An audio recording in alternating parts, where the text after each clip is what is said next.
열왕기 상권 12장. 북쪽 지파들이 반기를 들다 여로보암을 스켐으로 갔다. 이 온 이스라엘이 스켐에 모여 그를 임금으로 세우고자 하였기 때문이다. 느바세 아들 여로보암은 솔로몬 임금을 피하여 이집트로 달아나 있다가 거기에서 이 소식을 들었다.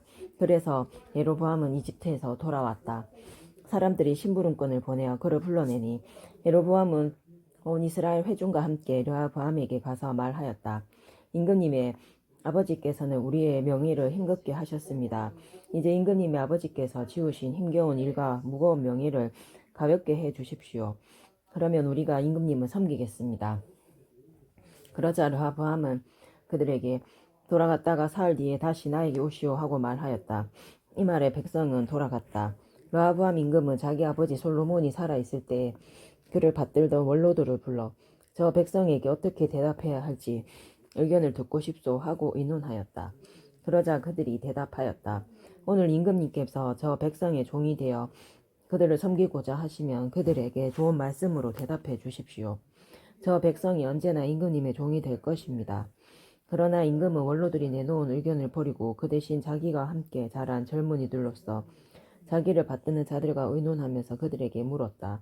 나에게 임금님의 아버지께서 우리에게 배우신 멍에를 가볍게 해주십시오 하고 청하는 저 백성에게 우리가 어떻게 대답해야 할지 그대들의 의견을 듣고 싶소.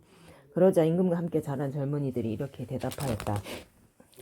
임금님의 아버지께서 메우신 멍에가 무거우니 그것을 가볍게 해 주십시오 하고 청하는 저 백성에게 임금님께서는 이렇게 대답하십시오.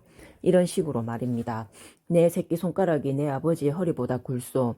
내 아버지께서 그대들에게 무거운 멍에를 메우셨는데 나는 그대들의 멍에를 더 무겁게 하겠소. 내 아버지께서는 그대들을 가죽 채찍으로 징벌하셨지만 나는 갈고리 채찍으로 할 것이요. 임금이 사흘 뒤에 다시 오라고 이른 대로 여로보암은 온 백성과 함께 사흘째 되는 날에 르호보암에게 갔다. 임금은 원로들이 내놓은 의견을 버리고 백성에게 거치게 대답하였다. 그는 젊은이들의 의견대로 백성에게 말하였다. 내 아버지께서 그대들의 멍에를 무겁게 하셨는데 나는 그대들의 멍에를 더 무겁게 하겠소. 내 아버지께서는 그대들을 가죽 채찍으로 징벌하셨지만 나는 갈고리 채찍으로 할 것이요. 임금이 이처럼 백성의 말을 들어주지 않은 것은 주님께서 이를 그렇게 돌리셨기 때문이다. 주님께서는 실로 사람 아히야를 통하여 느바세 아들 여로보암에게 하신 말씀을 이루시려고 이를 그렇게 하신 것이다. 온 이스라엘은 임금이 자기 말을 들어주지 않는 것을 보고 임금에게 대답하였다. 우리가 다윗에게서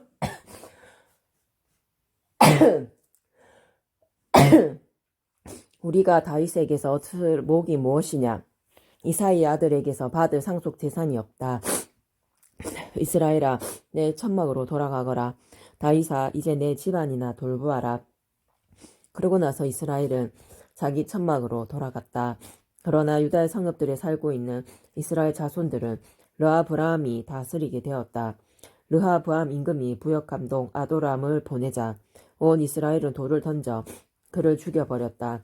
그러자 르호보암 임금은 서둘러 병거에 올라타고 예루살렘으로 도망쳤다. 이렇게 이스라엘은 다윗 집안에 반역하여 오늘에 이르렀다.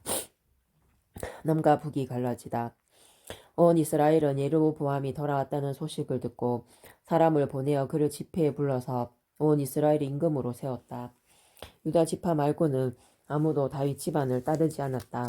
르호보암은 예루살렘으로 돌아와 온 유다 집안과 베냐민 지파의 동원령을 내려 정병 18만을 모았다. 이스라엘 집안과 싸워 솔로몬의 아들 르호보암의 왕권을 되찾으려는 것이었다. 그런데 하느님의 사람 스마야에게 하느님의 말씀이 내렸다. 유다 임금 솔로몬의 아들 르호보암과 온 유다와 베냐민 집안과 나머지 백성에게 이렇게 말하여라. 주님이 이렇게 말한다. 너희는 동족인 이스라엘 자손들에게 올라가 그들과 싸워서는 안 된다. 저마다 집으로 돌아가거라. 이렇게 된 것은 나의 뜻이다. 그러자 그들은 주님의 말씀을 듣고서 모두 주님 말씀대로 돌아갔다. 여로보암은 에프라임 산악 지방에 스켐을 세우고 거기에서 살다가 그곳에서 나와 푸누엘을 세웠다. 여로보암은 마음속으로 이런 생각을 하였다. 어쩌면 나라가 다윗 집안으로 돌아갈지도 모른다. 이 백성이 예루살렘에 있는 주님의 집에 희생 제물을 바치러 올라갔다가 자기들의 주군인 유다 임금 르하브암에게 마음이 돌아가면 나를 죽이고 유다 임금 르하브암에게 돌아갈 것이다. 그래서 임금은 국리 끝에 금송아지 둘을 만들었다. 그리고 백성에게 이렇게 말하였다. 예루살렘에 올라가는 일은 이만하면 충분합니다. 이스라엘이여, 여러분은 이집트 땅에서 데리고 올라오신 여러분의 하느님께서 여기에 계십니다. 그러고 나서 금송아지 하나는 베텔에 놓고 다른 하나는 단에 두었다. 그런데 이 일이 죄가 되었다. 백성은 금송아지 앞에서 예배하러 베텔과 단까지 갔다. 임금은 또 산당들을 짓고 레위의 자손들이 아닌 일반 백성 가운데에서 사제들을 임명하였다. 여로보암은 8째 달 15날을 유다에서 지내는 축제처럼 축제일로 정하고 제단 위에서 제물을 바쳤다. 이렇게 그는 베텔에서 자기가 만든 송아지들에게 제물을 바치고 자기가 만든 사당의 사제들을 베텔에 세웠다. 임금은 자기 마음대로 정한 달인 8째 달 15셋 날이 되면 베텔에 세운 제단에 올라갔다. 그는 이스라엘 자손들이 지킬 축제일을 이렇게 정하고 그 제단에 분향하러 올라갔던 것이다.